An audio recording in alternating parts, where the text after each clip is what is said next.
আসসালামু আলাইকুম ওয়া রাহমাতুল্লাহি ওয়া বারাকাতুহু। প্রিয় ভাই ও বন্ধুরা কেমন আছেন? আশা করি সবাই ভালো আছেন। দেশ ও প্রবাস থেকে যারাই এই মুহূর্তে ভিডিওটি দেখতেছেন, আমার পক্ষ থেকে রইল আপনাদের জন্য আন্তরিক মোবারকবাদ। আমি চাই আপনারা ভালো থাকেন, যে দেশেই থাকেন না কেন, যে কাজই করেন না কেন। আপনার জন্য সবসময় ভালো থাকেন।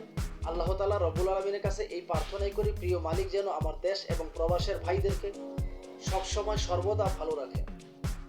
তো প্রতিদিনের মতো আজকে আবারও চলে আসলাম নতুন একটা ভিডিও নিয়ে, যে ভিডিওতে থাকবে গুরুত্বপূর্ণ কিছু তথ্য। আশা করি ধৈর্য সহকারে পুরো ভিডিওটি দেখে আপনার মূল্যবান মতামত ভিডিওর কমেন্ট বক্সে লিখে যাবেন। আজকে যাকে নিয়ে ভিডিও করব সেই মেয়েটার বাসা হচ্ছে সিলেটে এবং সিলেটে পুরী। অনেক মানুষ আসলে আমার ভিডিওতে কমেন্ট করেন এবং আমার কাছে জানতে চান যে আসলে ভালো মনের একটা মেয়ে চান। গতকালকে ইতালি থেকে একজন ভাই আমাকে ফোন দিয়ে বলতেছে যে ফরজগারি একজন মেয়ে এবং ভালো মেয়ে, যে মেয়েটা 5 ওয়াক্ত নামাজ পড়ে রোজা রাখে, এরকম একটা মেয়ের সাথে তাকে বিয়ে দেওয়ার জন্য ভাইটা আমাকে অনুরোধ করছে। তো আমি ভাইটাকে বললাম, দেখেন আপনি আমার পুরো ভিডিওটি দেখেন নাই বলেই কিন্তু আসলে এই কথাগুলো বলতেছেন। যদি আপনি আমার পুরো ভিডিওগুলো দেখতেন তাহলেই আপনি বুঝতে পারতেন যে আসলে আমি কিরকম ভিডিও বানাই। নিশ্চয়ই আশা করব আপনি আমার পুরো ভিডিও দেখবেন, পুরো ভিডিও দেখে আপনার মূল্যবান মতামত দেবেন যে আসলে আমার কথাগুলো কতটুকু যুক্তিযুক্ত। তো যাই হোক, আমার প্রসঙ্গ হচ্ছে অন্যটা। তো আজকে যাকে নিয়ে ভিডিও করবো, এই মেয়েটা দেখতে শুনতে খুবই সুন্দর এবং মেয়েটা 5 ওয়াক্ত নামাজ পড়ে রোজা রাখে। মেয়েটার বাসা হচ্ছে সিলেটে। 18 বছরের কিংবা 22 বছরের তরুণী। মেয়েটার দেখতে শুনতে বয়স বেশি একটা হবে না, 18 থেকে 22 বছর হবে, আর বেশি হবে না। তো এই মেয়েটা দাবি করতেছে সে আসলে বিয়ে করতে চায়, ভালো মনের একজন মানুষ। তো কোনো দেশ এবং প্রবাসের ভাইরা যদি আসলে বিয়ে করতে চান তাহলে এই মেয়েটাকে নিঃসন্দেহে বিয়ে করতে পারেন। আমি মনে করি আপনার জীবন মধুময় হবে এই মেয়েটাকে বিয়ে করলে, কেননা মেয়েটা আসলে পর্দাশীল মেয়ে। আপনার দেখেন এই মেয়েটা একদম পর্দাশীল একটা মেয়ে। যদি পর্দাশীল না হতো তাহলে কখনোই বোরকা পরতো না। যেই মেয়েগুলো আসলে ভালো তারাই কিন্তু বোরকা পরে এবং হিজাব ব্যবহার করে, সেই মেয়েগুলোই হিজাব বোরকা দুইটাই ব্যবহার করে। যে মেয়েগুলো ভালো ফরজগারি, যে মেয়েগুলোর মৃত্যুর ভয় আছে, সেই মেয়েগুলোই কিন্তু আসলে একটু নিজেকে সেভ করে চলে। আপনারা ভিডিওটা একটু খেয়াল করেন আসলে এই সুন্দরী আপুটা কি বলে। আমি যদি আমার মুখে বলে হয়তো আপনারা বিশ্বাস করবেন না, আপনারা বলবেন যে আসলে আমি মিথ্যা কথা বলতেছি। আপনারা নিজেই শোনেন যে আসলে এই মেয়েটা কি বলে। আপনারা ভিডিওটা খেয়াল করেন এই আপুটা কি বলে। ওয়ালাইকুম আসসালাম। কেমন আছেন? জি আলহামদুলিল্লাহ, তো কষ্টে দুঃখে ভালোই আছি। পরিবারে মা আছে আর ছোট একটা ভাই আছে। না, বাবা মারা গেছে। না, বাড়ি ঘরতে এখানে নাই, দেশের বাড়ি সিলেটে। মাঝে মাঝে যাওয়া হয় কিন্তু এখন আর যাওয়া হয় না, মাটা তো অনেক অসুস্থ। হুম, মায়ের পা ভেঙে গেছিল, পায়ে রোড ভরতে হয়েছে, এটা অপারেশন করে রোড বাই করতে হবে। এখন অনেক তারপরে টাকার প্রয়োজন, অনেক অভাবেই আছি ভাই। ও না, পড়াশোনা করা হয় নাই, কেননা অনেক ছোটবেলায় ফ্যামিলির দায়িত্ব কাঁধে নিতে হয়েছে। হুম, পড়াশোনা করা হয় নাই, বাবা নাই তো, আর বড় ভাইও নাই।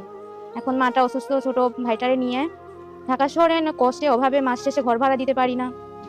ঘর ভাড়া দিতে পারি না, দুবেলা দুমুঠো খাওয়াইতেই পারি না, ভাইটা লেখাপড়া করবো কিভাবে? প্রতিবেদনে আসছি অনেক দুঃখে কষ্টে পড়ে, কখনো আসি নাই তো মিডিয়ার মাঝে। বান্ধবীর একটা সিন ছিল, সিনটা নিয়ে মিডিয়ার মাঝে আসছি, যে সবার মুখে শুনি যে মিডিয়ায় গেলে অথবা কোনো মানুষ যদি পাশে থাকে তো দুঃখ কষ্ট অবশ্যই আল্লাহ তাআলা দূর করে একজন মানুষের উসিলায়। এর জন্যই মিডিয়ার মাঝে আসি। আশা করি আপনারা মন দিয়ে এই মেয়েটার ভিডিওটা দেখলেন এবং এই মেয়েটা কি বললো তার মূল্যবান কথাগুলো আপনারা শুনবেন।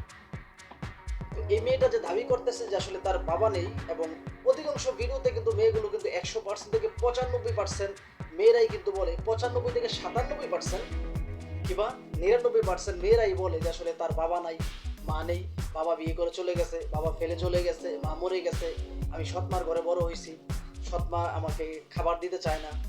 অনেক প্রত্যেকটা ভিডিওতে কিন্তু সেম একই কাহিনী, আমাদের বাংলা সিনেমা দেখেন না যে আসলে পাসওয়ার্ড মুভি হচ্ছে তামিল একটা মুভির নকল, ঠিক তেমনি এই ভিডিওগুলো কিন্তু আসলে এরকম একটা নকল।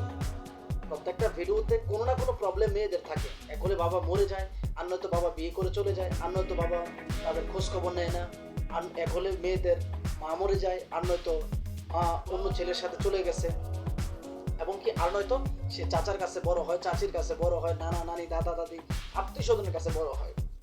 প্রত্যেকটা ভিডিওতে এই কথাগুলো কিন্তু মেয়েরা বলে। আমি মনে করি এই কথাগুলো 100% মিথ্যা কথা। এই মেয়েগুলো হচ্ছে মিথ্যাবাদী। আমি যে বলছি যে আসলে মেয়েটা হিজাব পরে, হিজাব কিন্তু আসলে সানি লিওনও পরে, হিজাব কিন্তু মিয়া খলিফাও পরে, হিজাব কিন্তু এলেক স্টারও পরে। তাই বলে কি ওরা কি ভালো মানুষ? ওদেরকে বিয়ে করা যাবে? কখনোই না।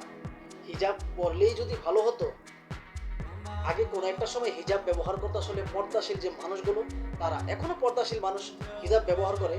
তবে এই সমস্ত ভিডিওগুলো যেই মেয়েগুলো জড়িত থাকে এই সমস্ত ভিডিওতে করার জন্য, সেই মেয়েগুলো আসলে বিভিন্নভাবে নিজেকে উপস্থাপন করার জন্যই কিন্তু বোরকা ব্যবহার করে কিংবা হিজাব ব্যবহার করে। এক টাইমে আপনি যাতে কখনো বুঝতে না পারেন যে আসলে এই মেয়েগুলো একটা ভিডিও করলো হিজাব পরে, একটা ভিডিও করলো বোরকা পরে, একটা ভিডিও করলো শাড়ি পরে, একটা ভিডিও করলো মুখে মাস্ক পরে, আরেকটা ভিডিও করলো থ্রি পিস পরে। আপনি যাতে কখনো বুঝতে না পারেন। কেননা যদি আপনি মুখোশ পরে, বোরকার মুখোশ যদি পরে, তাহলে তো মুখটা ঢাকা হয়ে গেল, তাই না? আর যেই মেয়েটা আপনার সালোয়ার কামিজ পরে ভিডিও করে, সেই মেয়েটা যদি মুখোশ পরে ভিডিও করে, তাহলে আপনি হয়তো অধিকাংশ ক্ষেত্রে ধরতে পারবেন না যে আসলে মেয়ে কি এক কি না, এটা আপনি ধরতে পারবেন না। কিন্তু আজও তো মূলত কথা হলো ভিডিও কিন্তু দুইটা, মেয়ে হলো একটা। এবং এই সমস্ত কাজগুলোই হচ্ছে ওদের একটা পেশা, মানুষদেরকে ধোকা দেওয়ার জন্য। আমার কাছে বহু প্রমাণ আছে যে আসলে এই সমস্ত মেয়েগুলো বলে যে আসলে আমি ভিডিও কলের মাধ্যমে বিয়ে করব, এই মেয়েগুলো বলে।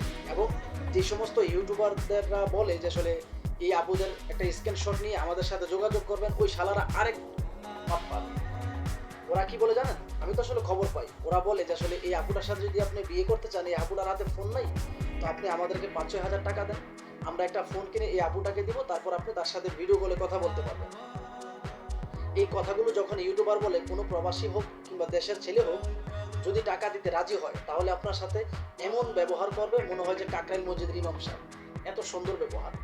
যদি আপনি টাকা না দেন, একবারের জায়গায় 2বার ভয়েস দেন, আপনার সাথে এমন ব্যবহার করবে, এতটাই তাদের ব্যবহারটা এতটাই খারাপ, মনে হয় যে নিষিদ্ধ গলির কোন একটা দালাল। নিষিদ্ধ গলির দালালের ব্যবহার কিন্তু আরো ভালো আছে। আশা করি বুঝাইতে পারছি। এখনো সময় আছে, সচেতন হন। এই সমস্ত পাটপার যে মেয়েগুলো আছে তাদের কাছ থেকে দূরে চলে আসেন। আশা করি আপনার জীবন মধুময় হবে। যদি আপনি তাদের সাথে কথা বলেন, তাহলে দ্বিতীয়বার দেউলিয়া ধার পান্ত্রে আপনি, মানে আপনার কাছ থেকে শুধু ওরা টাকাই নেবে, আপনারা কখনোই ওদের দেখা পাবেন না। তো যাই হোক, এই ভিডিওটি আসলে কাউকে উদ্দেশ্য করে বানানো হয়নি, শুধুমাত্র সতর্কমূলক ভিডিও। প্লিজ কেউ খারাপ মন্তব্য করবেন না। ভিডিওটি ভালো লাগলে লাইক, কমেন্ট, শেয়ার এবং এই চ্যানেলটি সাবস্ক্রাইব করে আপনাদের পাশে থাকার সুযোগ দিবেন। যদি ভিডিওটি ফেসবুক পেজ থেকে দেখে থাকেন, তাহলে পেজটি ফলো করতে ভুলবেন না। ভিডিও ডেসক্রিপশন বক্সে ফেসবুক পেজের লিঙ্ক দেওয়া থাকে। প্রত্যেকটা ভিডিওর ডেসক্রিপশন বক্সে ফেসবুক লিঙ্ক দেওয়া আছে। আশা করি পেজটা ফলো দিয়ে রাখবেন, কেননা গুরুত্বপূর্ণ এই ভিডিওগুলো প্রতিনিয়তই আমাদের ইউটিউব চ্যানেল বলেন, ফেসবুক পেজ বলেন, দুইটা প্ল্যাটফর্মেই কিন্তু আপলোড দেওয়া হয়। এমনও হতে পারে আপনার একটা শেয়ার কিংবা একটা ফলো আপনার মাধ্যমে আরেকটা মানুষ দেখে একটু হলেও সচেতন হয়েছে। আশা করি আপনাদেরকে বোঝাইতে পারছি এবং আপনাদের পাশে থাকার সুযোগ দেবেন। ভালো থাকবেন, সুস্থ থাকবেন। খুদা হাফেজ।